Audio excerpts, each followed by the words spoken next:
안녕하십니까 전국의 유튜브 구독자 여러분, 아프리카TV 시청자 여러분.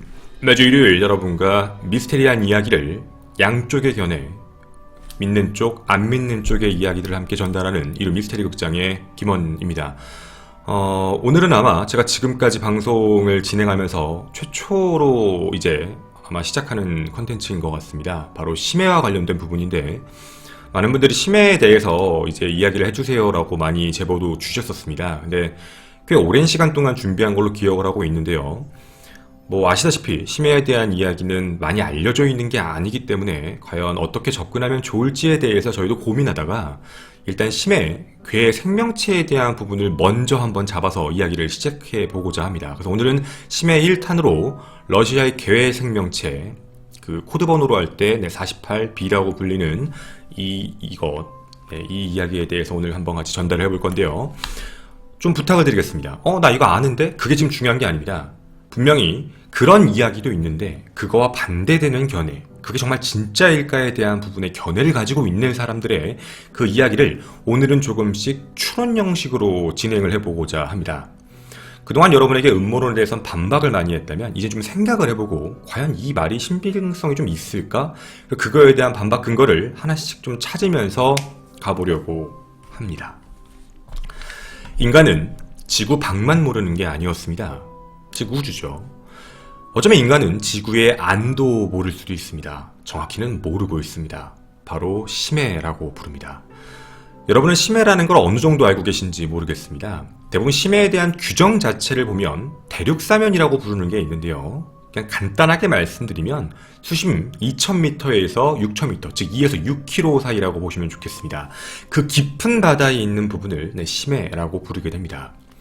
그리고 원래 햇빛 자체는 1km 이상으로 들어갈 수 없기 때문에 1km 밑에는 햇빛 자체가 없는 깜깜한, 알아본 바에 따르면 전 지구 바다의 79%가 햇빛이 들어가지가 않는다고 합니다. 그만큼 참 깊은 부분일 수밖에 없죠. 그리고 특히 가장 깊은 곳을 여러분 혹시 알고 계십니까?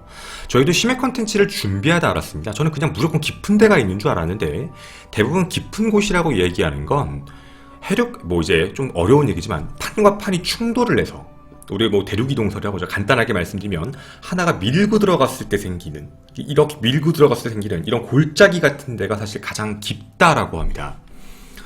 지구에는 이런 형의 V자형 골짜기라고 하는데 이런 느낌이라고 보시면 좋겠습니다. 골짜기가 약 25개에서 27개가 있는데요. 진짜 가장 깊은 데로 따졌을 때 두 가지가 있습니다. 비티아즈 해연이라고 부르는 데는 수심 11,034m입니다. 여기가 가장 깊은 곳으로 알려져 있고요. 비티아즈 해연이라고 불린 이유도 1957년 구소련에서 비티아즈호가 발견하면서 이름을 붙였던 겁니다. 그리고 두 번째가 아마 아시는 분들도 있는데 챌린저 해연입니다. 길이는 1893m고요. 1951년, 그리고 그 이후에도 총 전 세계에 딱 3명만이 그 안에 들어갈 수 있었습니다. 그 딱 3명이 누구냐면 옛날에 미 해군 중위의 돈 월시라는 사람, 그리고 스위스의 해양학자인 자크 피카드라는 사람, 그리고 세 번째는 여러분이 많이 아는 사람입니다.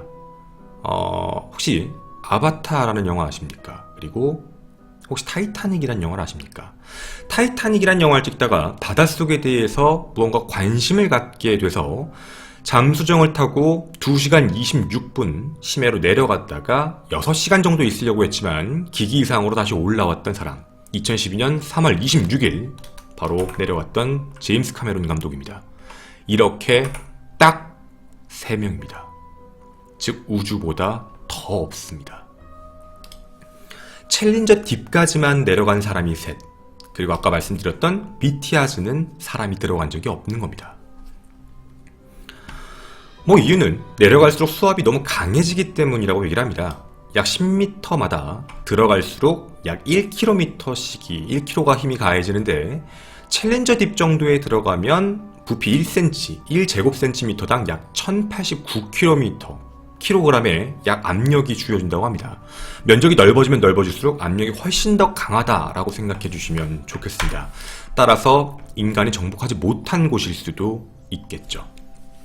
간략한 심해에 대한 이야기입니다. 그만큼 인간이 들어갈 수 없고 미지의 세상이다 보니까 더 관심도 많이 갖고 호기심도 많이 갖고 그거에 따라서 여러 가지 이야기들도 나오게 됩니다. 그런데 아주 놀랄만한 일이 벌어지게 됩니다. 실제 사진으로 보여드리면서 가겠습니다. 남극에서 약 1300km 떨어져 있는 남극 대륙이 얼어붙은 툰드라에 있는 바로 옛 소련의 보스톡 기지라는 게 있습니다. 이 보스톡 기지라고 부르게 되면 이게 무슨 기지지? 라고 생각이 드실까봐 간단하게 설명을 드리겠습니다. 아마 이 사진을 보시면 어느 정도 그런 것이구나 를 예측하실 수 있을 것 같은데요. 바로 이 얘기입니다. 남극 대륙은요, 보시다시피 대륙이라는 게 존재하고 그 위에 얼음이 쌓여 있다라는 이야기, 즉 이 밑에는 무언가 땅도 존재하며 땅 밑에, 땅도 굴곡이 있잖아요. 그래서 그 땅 안에 호수도 존재한다. 그러니까 하나의 산맥 같은 게 있고 호수도 있는데 그 위에 얼음이 덮어 씌운 상태, 이게 바로 남극이다 라고 이야기를 하게 됩니다. 이 보스톡 기지는 뭐 하는 곳이었냐면 바로 그 호수를 찾는 곳이었습니다. 제가 사진으로 이제 여러분에게 간단하게 설명을 드릴 건데요. 보시면 아시겠지만 한 가지 예시입니다. 원래 땅이 있고 그 위에 빙하가 있는 남극인데 그 밑에 옛날부터 있던 호수인 겁니다. 실제로 존재하는 호수죠. 이 호수에 보시는 것과 같이 보스톡 위에 기지 보이시죠? 땅굴을 밑에다가 뚫는 겁니다. 뚫어서 그 밑에 있는 호수에 대해서 무언가 분석해보고 확인해보는 바로 여기가 보스톡 기지가 됩니다. 자, 목적은 되게 단순한 겁니다. 이 땅 밑에 혹시 고대 인류, 고대에 대한 문명이 이 안에 있었지 않았을까? 그런 호기심으로 시작했던 거였거든요. 자, 과학자들 자체는 원래 이 안에는 다른 게 없이 생명체가 그 안에 갇혀있다, 물고기가 있을 거야, 이런 생각을 했던 게 아니었습니다. 그래서 단순하게 그냥 그 안에 있는 성분만 확인하기 위해 뚫었는데요. 러시아 원정대 과학자 집단이 여기에 가게 됩니다. 그리고 이 안에서 실제로 조사를 시작하게 되죠. 2016년 11월 이때 참여했던 안톤 파달크라는 박사가 무언가 이야기를 폭로합니다. 내가 이 안에서 겪었던 일이다. 지금부터 이 사람의 이야기에 집중해 주시면 좋겠습니다. 나는 당시 2005년 이 연구에 참여했던 연구원이었다. 당시 최초에 빙하 얼음을 그냥 1990년대 후반부터 조금씩 뚫고 있었는데 정말 단순하게 호수만 찾으려고 했던 것이었다. 그리고 결국 다 뚫고 호수를 발견하게 되었다. 그런데 호수를 뚫고 얼음 바다가 뚫리고 처음으로 그 내부에 있는 물을 본 순간 그 안에 이상한 게 보이기 시작했다. 분명 어떻게 보면 약간 오징어 같기도 하고 문어 같기도 하고 약간 문어처럼 생긴 건데 뭔가 이상한 생명체의 능력. 처음엔 그냥 단순하게 생명체라고 느껴서 이 안에도 무언가 생명체가 살고 있었네? 대략적으로 몇만 년 정도 이 안에 있었을 텐데 어떻게 호수 안에서 몇만 년 동안 존재할 수 있었을까? 라는 호기심으로 이제 과학자들은 이 생명체에 모든 집중을 하기 시작했습니다. 그런데 이 생명체가 약간 이상합니다. 처음에 이 생명체를 확인하기 위해 연구원들이 들어가서 한번 확인을 해봤는데요. 이 이상한 물체는 공격을 가하기 시작합니다. 근데 그 공격이 처음에는 앞에 내려오는 이상한 카메라 같은 거를 공격하기 시작을 했다가 공격을 계속하다 아무런 반응도 없으니까 다시 유의, 그냥 헤엄치고 다니길래 큰 문제가 없나 라는 생각에 유인을 했던 거죠. 물을 빨아 올려서 확인을 해보고 싶었던 겁니다. 그리고 사람을 직접 그 안에 스쿠빙 다이빙처럼, 왜냐면 그렇게 크지 않았기 때문에 무난하게 뭔가 잡을 수 있겠지 라는 생각으로 들어갔습니다. 첫 번째 사람, 그리고 그렇게 사망합니다. 아무렇지 않았던 조그맸던 약간 문어처럼 생긴 생명체인데 첫 번째 한마디를 뱉었다고 합니다. 다리가 더 있어. 다리가 일반적인 문어보다 더 많은데? 6개 있는 것 같아 라는 말이 마지막 말. 갑자기 그 안에서 촉수가 나오기 시작을 했고 총 14개의 촉수가 이 과학자를 공격합니다. 그렇게 안에서 사망합니다. 다들 놀랍니다. 사망 신호가 떴으니까. 왜 사망했지? 신호가 끊겼나? 처음엔 이 문어의 공격 때문에 사망했다, 이 괴생명체 때문에 사망했다고 생각하지 않고 안에 있는 사람을 구해야 된다는 마음 때문에 두 번째 과학자가 이 안에 들어가게 됩니다. 두 번째 과학자가 들어갔을 때 이런 얘기를 합니다. 저기 있다. 저기 걔가 있어.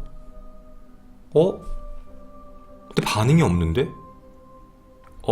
가 마지막입니다. 마지막으로 남긴 말은 얘 걔가 아니야. 그 생명체야. 제가 어떤 얘기냐면 그 괴 생명체는 자신의 모양을 다른 사람에게 착시를 일으키는 능력, 알려진 바에 따르면 약 45m 정도 가시거리에 있는 사람을 공격할 수도 있으며 그 안에 있는 사람이 약간 마인드 컨트롤 같은 거라서 마치 시각적 착각, 즉 이 사람이 본 건 문어인데 그 문어가 스쿠버 다이빙하고 있는 전 동료처럼 보이게 해서 가까이 다가가게 했던 겁니다. 그리고 사망을 시켰던 거죠. 그리고 또 하나의 혹자는 이런 이야기까지 나옵니다. 원래 2명이 사망했다는 얘기가 나오는데 정확한 기록으로 그 2명이 이렇게 사망했는지 그 이후에 1명이 더 사망했는지는 모르겠지만 사망 기록이 하나 더 나오게 되는데 이 생명체가 사람을 2명을 죽인 걸 확인하고 심상치 않다라는 걸 러시아 정부에 보고를 합니다. 그리고 러시아 정부인 바로 대통령 블라디미르 푸틴 대통령은 이 생명체에 대해서 당장 포획을 할 것을 명령을 하게 됩니다. 그리고 여기 있는 과학자들은 그 밑에 있는 담소를 조사하는 임무를 건너뛰고 이제 이 괴생명체를 잡아야 되는 상황이 왔던 거죠. 근데 그 괴생명체를 잡는 게 되게 단순했습니다. 무언가 마인드 컨트롤하거나 뭔가 좀 착시 현상을 일으켜서 무서운 존재인데 그냥 물 기둥이 있죠. 그쪽으로 물을 쭉 빨아 올리니까 그냥 아무렇지 않게 따라 올라갔던 겁니다. 그리고 맨 위에 케이지 같은 걸 딱 걸어놨는데 그 케이지에 아무렇지 않게 들어갔던 거죠. 아무렇지 않게 이제 잡았구나 라고 생각을 하고 별 문제가 없다라고 생각하고 있는 그때 거기에 있는 한 명이 터벅터벅터벅 걸어갑니다. 그리고 그 문어 앞에 섭니다. 와, 거기 왜 가? 근데 이 사람은 이미 다른 사람들의 말을 듣지 않고 손에는 도끼를 든 채로 그 앞에 서게 됩니다. 그리고 그 도끼를 앞에 있는 이 문어에게 전해주게 되고 그 문어는 그 도끼를 잡고 그대로 앞에 있는 그 연구원의 머리를 가격했다고 합니다. 표현에 따르면 머리를 잘랐다라고 얘기를 합니다. 그렇게 해서 머리를 자른 뒤 그리고 나머지 몸통을 자기가 잡아서 그거를 먹었다. 그리고 그 안에 있는 과학자들 그리고 목격자들은 똑같이 증언합니다. 마치 웃는 것 같았다. 그렇게 두려움에 떨고 가까이 가지 않은 상태로 약 45m가 떨어진 상태에서 오기를 기다리고 있었던 겁니다. 그리고 러시아 정부는 그 다음날 이곳에 도착을 합니다. 당연히 이 사람, 이걸 처음 폭로했던 안톤 박사는 이 괴생명체를 죽일 거라고 생각했던 겁니다. 왜냐하면 자기가 폭로하면서도 굉장히 어이가 없는 얘기일 수 있거든요. 괴생명체가 나타났다? 근데 이게 이렇게 일을 크게 만들었다. 근데요, 당시 러시아 정부는 이 괴생명체에게 이름을 바디 46B라는 이름을 붙이고 그대로 후송합니다. 이유는 단순했습니다. 공격 능력이 있으며 특출난 능력이 있고 그리고 마인드 컨트롤 할 수 있는 능력이 있는 게 확인이 돼서 이 능력을 가진 이 괴물 48B를 배양시킨 뒤 좀 더 능력을 활성화시켜서 자신들의 공격 무기로서 만든다라는 이야기입니다. 이걸 하겠다라는 걸 내가 깨닫고 이걸 사람들에게 용기 내어 나는 지금 현재 폭로한다. 내가 러시아에 있었지만 내가 지금 제노바에 있는 이유는 이 이야기를 목숨을 걸고 하는 이야기이기 때문이다. 무서운 이야기를 했습니다. 박사의 말을 그대로 인용해드리겠습니다. 당시 박사가 했던 얘기입니다. 인터뷰입니다. 우리는 호수에서 바디 46B를 만났고 우리가 갖고 있던 모든 라디오 신호를 끊었으며 의도적으로 먹이를 먹을 수 있었고 45m 밖에서 공격을 할 수 있다는 걸 알았고 결국 동료와 친구를 잃었습니다. 촉수를 이용해 머리를 찍고 몸을 먹었고 텔레파시 같은 걸 쓸 줄 압니다. 보통의 문어와 비슷하지만 다리가 더 있었습니다. 이 생명체와 싸우면서 사람들을 탱크에 가뒀는데 이걸 가져간 러시아 정부는 이런 목표를 갖고 있다. 미국 테러. 낙지를 배양시켜서 20만 개의 알을 만들고 이 알을 각 북아메리카 전역의 저수지나 혹은 호수 같은 데다가 뿌리는 것이 바로 러시아 정부의 목적이랍니다. 만약 이게 부하해서 그 안에서 생존하게 되면 모든 호수에서 이게 나온다라는 얘기죠. 자, 여러분에게 이런 얘기를 드렸습니다. 어떻게 느껴지십니까? 뭔가 마치 공상과학 영화의 일부를 듣는 것처럼 되게 비현실적인 이야기로 들리실 수도 있습니다. 그런데 이 이야기를 뒷받침하는 건진 모르겠습니다. 우리들 눈앞에 크라켄이라고 불리는 녀석이 나타납니다. 2016년 4월 29일, 즉 이 폭로가 있기 6개월, 7개월 전이었습니다. 유튜브에 한 영상이 올라왔습니다. 구글어스를 이용해 남극해 쪽을 바라보고 있는데 뭔가 정체불명의 이상한 걸 포착했다. 거대한 지느러미가 있는 것이 마치 수면 위를 헤엄치는 것처럼 아, 이거 크라켄 문어다. 즉 얘다. 현재 이 녀석이 활보하고 다니는 이유 중에 하나는 러시아 정부가 테스팅을 거치고 이미 밖에다가 뿌렸다. 전설 속 크라켄이죠. 그리고 이거에 대해 길이가 어느 정도 예측이 됩니다. 원래 발견되었던 녀석보다 훨씬 더 커졌다. 추측컨대 머리 부분만 약 30m의 크기, 아마 추정컨대 전체 길이는 최소 60에서 최대 120m의 길이를 나타낼 수도 있다라고 합니다. 사람들은 모두 진지해지고요. 아, 정말 러시아가 이렇게 할까? 그리고 러시아 정부는 또 이거에 대해서 반응을 또 보입니다. 일이 커지다 보니까 이 이야기에 대해서 러시아는 이제 한 가지 기자회견을 열고 우리는 그런 적도 없고 좀 뭔가 공상과학적인 얘기라 우리하고는 전혀 상관이 없는 얘기입니다. 라고 이야기합니다. 여러분은 믿으십니까? 한 가지 확실한 건 있습니다.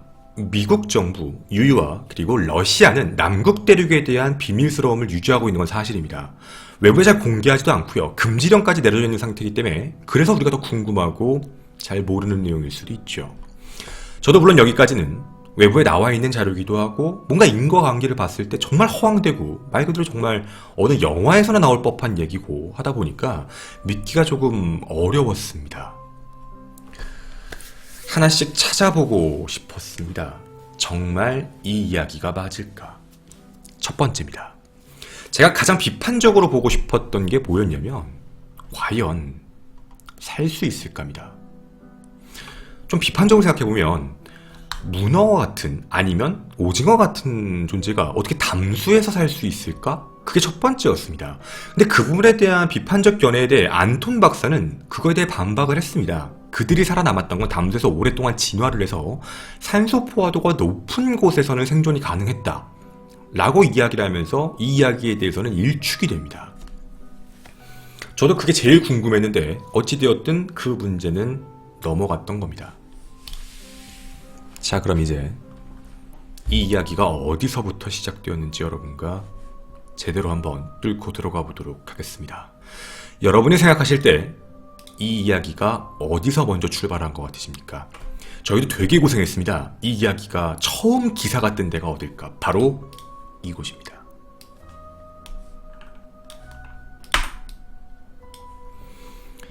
자, 여기는 데일리 익스프레스라고 부르는 영국 신문입니다. 이 영국 신문에서 제일 처음 이 내용에 대해서 방금 말씀드린 것들을 쭉 정리합니다. 푸틴이 숨기고 있으며 목적은 미국에 대한 공격, 테러이다. 그런데요, 혹시 기억이 나십니까? 이 내용에 대해서는 똑같은 내용이라 말씀드릴 게 없습니다. 방금 제가 얘기해드린 게 다 여기에 적혀 있거든요.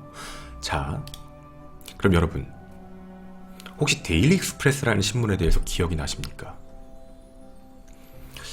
제가 기억하고 있는 데일리 익스프레스는 여러분과 그동안도 했지만 타블로이드 신문입니다. 타블로이드 신문이라는 게 뭐냐면 대부분 약간 찌라시 같은, 낭설 같은 걸 많이 얘기하는, 저희가 그동안 미스테리 컨텐츠라면서 많이 얘기했던 타블로이드 신문인 거죠.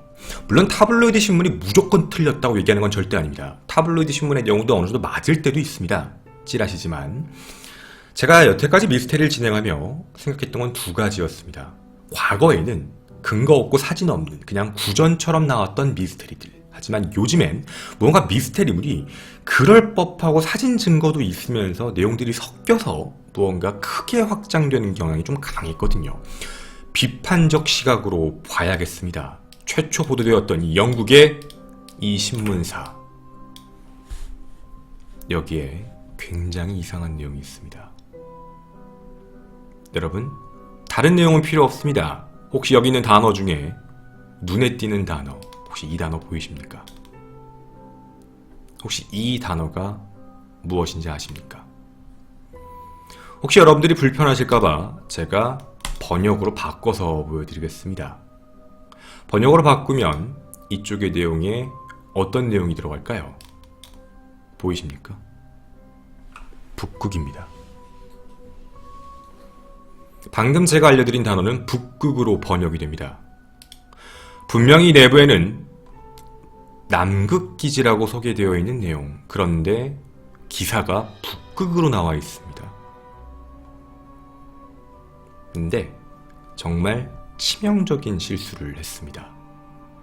보스코호스는 남극에 있습니다. 아까도 사진을 제가 보여드렸죠? 여기 남극에 존재하는 겁니다. 이 기사 뭔가 되게 이상합니다. 실수라고 하기에는 뭐 철자를 조금 틀리는 건 상관이 없지만 북극과 남극을 헷갈린다, 좀 하기 애매한 실수라고 생각을 했거든요. 그러면 이제 우리가 궁금한 건 또 한 가지일 겁니다. 여러분, 이거 왠지 자기가 쓴 것 같지 않습니다. 어디선가 가지고 왔다라는 느낌이 들기 시작합니다. 어디서 가지고 왔을까요? 그 내용을 저희가 검색을 하다가 찾아냈습니다. 바로 이 내용이었습니다. 여러분에게 최초로 공개하겠습니다. 러시아 사이트에서 여기서 나왔던 내용이었습니다. 근데 여기 나왔던 내용, 방금 말씀드린 것과 똑같은 내용입니다. 여기 분명히 남극입니다. 근데 거기서 북극이라고 적어놓은 거죠. 여기에 대한 내용들을 살펴보게 되면 말씀드린 그 문어에 대한 이야기도 똑같이 나옵니다. 푸틴 대통령도 보이실 거고요. 그리고 여기에 나왔던 게 바로 이것, 아까 보여드렸던 크라켄이 실제로 존재한다는 근거물이 하나 붙었던 내용, 이 내용, 20만 개의 알을 유포하려고 한다, 아까도 설명드렸던 내용이죠. 여기에서 나왔던 내용을 그대로 데일리 익스프레스가 그대로 따다 베꼈는데 타이핑을 치다가 실수한 것 같습니다. 남극인데 북극이라고 쳤던 내용이었죠. 여기가 최초의 발췌였습니다.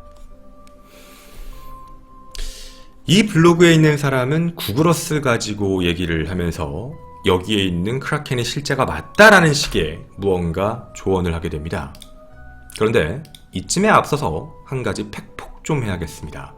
아까 여러분들이 보셨던 크라켄이다 라고 알려져 있는 이것, 혹시 여러분은 무엇인지 아십니까? 유튜브의 조회수 약 200만 건을 이루고 있는데요. 이 내용 밑에를 살펴보시면 이런 게 나오게 됩니다. 여기는 바로 이름 디셉션 섬입니다. 즉 디셉션 섬에 무언가 물이 부딪히면서 나오는 파도를 위에서 구글어스가 찍고 그 부분에 대해서 사람들이 크라켄이라고 오해를 했던 부분이었죠. 위치는 바위였습니다. 아마 저 사진을 보시고 난 뒤 다시 사진을 보시면 어떤 느낌인지 아실 겁니다.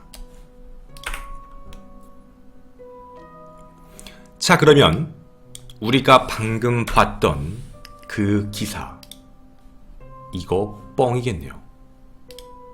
아마 진실되지는 못할 것 같습니다. 이 이야기는 말이죠. 그런데 궁금했습니다. 이 블로거, 단순한 블로거입니다. 이 블로거가 최초로 글을 올렸고요. 도대체 이 블로거는 이런 뭔가 공상과학 같지 않습니까? 공상과학 같은 거를 어디 가서 과연 가지고 왔을까? 다시 한 번 더 궁금해졌습니다. 이 블로그 작가가 원래부터 소설가인가? 근데 이 블로그 글에 발췌가 있더라고요. 바로 이 사이트입니다. 공개하겠습니다. 사진도 똑같습니다. 점점점 깊게 들어가 보고 있습니다. 사람이 사진이 있고요. 방금 보신 사진이며 그거에 대한 내용들이 쭉 적혀 있습니다. 46p 보이실 겁니다. 아까와 똑같은 내용, 사진도 똑같습니다. 이쯤 되면 똑같은 내용이다 라는 걸 아실 수 있겠죠. 자, 여러분에게 지금부터 이 사람은 누군지에 대해 번역으로 보여드리겠습니다. 내려가 볼까요? 보이십니까?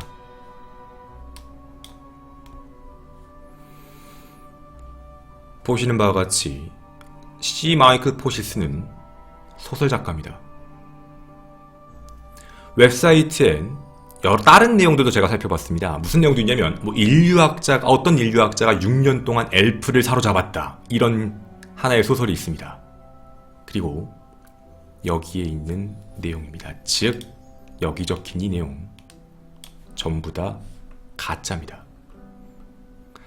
어떻게 이렇게 자세한 소설을 쓸 수 있을까가 되게 궁금했는데 소설을 썼던 거죠.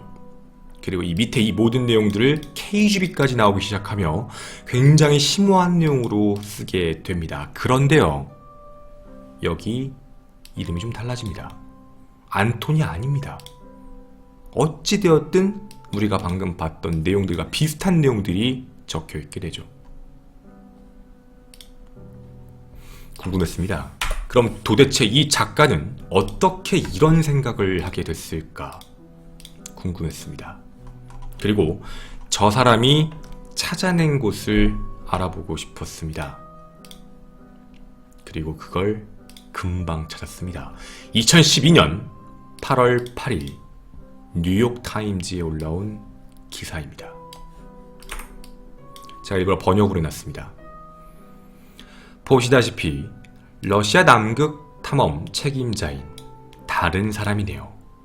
보스톡 연구입니다. 똑같은 데죠. 아까 우리가 봤던 사람이 아닙니다. 바뀌었네요. 호수 안에 들어갔고 이 안에 들어가서 확인하고 있었던 똑같은 사진입니다.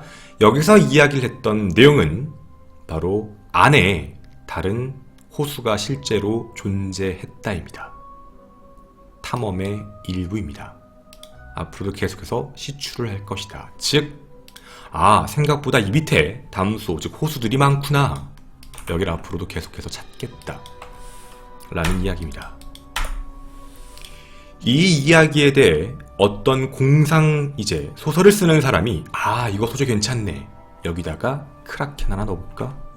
48B라는 이름을 명명해서 이 안에 집어넣게 됐고 이걸 누군가가 블로그에 펐고 그리고 그 블로그에 퍼진 글을 타블로이드 신문이 그냥 갖다가 베껴 써서 우리들에게 보여지게 된 겁니다. 자, 여러분에게 지금 보여드린 내용 어떠십니까? 심해 1탄입니다. 제가 왜 심해라고 말씀을 드렸을까요? 제가 오늘 여러분에게 말씀드리고 싶은 이 심해 컨텐츠, 러시아 괴생명체 48B에 대한 이야기의 심해는 조금 다른 의미입니다. 미스테리 컨텐츠지만 깊게 들어가 보면 미스테리가 아닌 누군가 사실적인 근거를 가지고 공상과학을 썼던 이야기. 심해. 바다를 얘기하는 게 아니라 어쩌면 정보의 바다에서 그 정보의 바다로 올라올수록 부풀려져서 거짓되게 올라온 게 아닌가라는 생각이었습니다. 정확히 말씀드리겠습니다. 담수가 있는 거 사실입니다. 하지만 그 안에 생명체는 발견된 적이 없습니다. 생명체가 없다고 얘기하는 게 아니라 지금처럼 발견된 적은 없다입니다. 여러분에게 이 이야기가 어떻게 들리실지 모르겠습니다. 많은 사람들은 48B가 존재한다 하지만 저는 과감히 말씀드리겠습니다. 48B는 존재하지 않습니다. 누군가의 공상과학에서 나온 하나의 소설일 뿐입니다.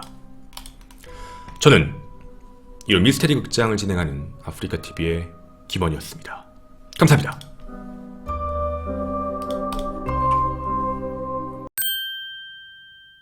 아주 뒷이야기이긴 한데 저희가 안톤 박사에 대한 이야기를 원래 먼저 검색했어요. 안톤 박사는 존재하지도 않는 사람이에요. 그러니까 그냥 가상인물이에요. 그래서 전 이 사람이 누군가 했어요, 처음에. 그래서 나오지도 않고. 또 근데 이거 음모론을 믿으시는 분들은 야, 살려두겠냐? 라는 거예요. 이런 거 폭로했으니까 숨어 살아야지, 사진 나오면 안 되지, 막 이렇게 생각을 하시는데 역으로 얘기하면 존재하지 않는 사람인 거예요. 그럼 그거를 지금까지의 맥락을 이어가 보면 없는 사람이죠. 네, 없는 사람이라고 보시는 게 맞는 것 같아요. 그렇게 해서 준비를 해서 가지고 온 거고요. 사진도 보셔서 아시겠지만 똑같잖아요. 갖고 온 것도 사진도 똑같고, 다만 3D 입체를 누군가가 2D로 바꿔서 다시 올리고, 그리고 그 전에 있었던 사진 중에 좀 명확하지 않은, 얼굴이 안 나온 사진을 갖다 따다 베끼고, 이런 식으로 해서 진짜 이제 어떻게 보면 근데 허황됐죠. 네, 그래서 많은 사람들이 어떻게 보면 속은 거죠. 네, 어떻게 보면 속았다라고 보는 게 맞는 것 같고요. 그렇게 이제 여러분에게 안내를 해드린 그런 내용이기도 합니다. 네. 다시 한번 부탁드릴게요.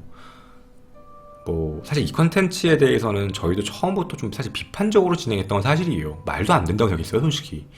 아니, 왜 또 말이 안 됐냐면 문어인지 오징어인지도 이해가 안 가요. 왜냐면 저게 기사마다 영어로 적혀 있잖아요. 그러니까 문어라고 쓴 건지, 그러니까 옥토퍼스라고 쓴 건지, 스퀴드라고 쓴 건지 글자가 다 달라요. 오징어를 칭하는 단어랑 문어를 칭하는 단어가 영어 단어가 다른데 계속 바뀌어요, 이게. 그래서 아니 얘 왜 이렇게 바꾸지? 그거 안 맞지. 문어인지 오징어인지도 맞지도 않지. 기사마다. 그리고 남극 북극을 실수한다는 건 진짜 이상해요. 철자가 비슷해서 실수를 하면 인정을 하겠는데 남극에 있는 걸 어떻게 북극이라고 써요? 그러니까 타이핑 자체가 말이 안 돼요. 그래서 그것도 좀 이상했었어요. 그러다고 찾다 보니까 심해로 들어갔죠. 우리는 정보의 심해, 그러니까 사실에 가까운 심해들.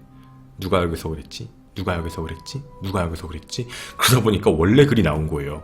아, 이렇게 줄기가 나온 거구나. 그래서 지금 라인을 보여드린 거니까 그렇게 이해해 주셨으면 좋겠습니다. 네. 그리고 뭐 이 부분에 대해서도 뭐 관심이 있으신 분들이 있을 것 같아서요. 저희 유튜브 편집자님께 혹시 이 영상 보시면 부탁을 드리겠습니다. 제가 지금 찾았던 그 심의 단계 있잖아요. 거짓된 기사, 그 밑에 단계, 그 밑에 단계, 밑에 단계, 밑에 단계는 저희가 하이라이트 댓글, 베스트 댓글로 가장 위에다가 저희가 걸어 놓도록 하겠습니다. 그래서 거기 있는 거 보시면 됩니다. 네.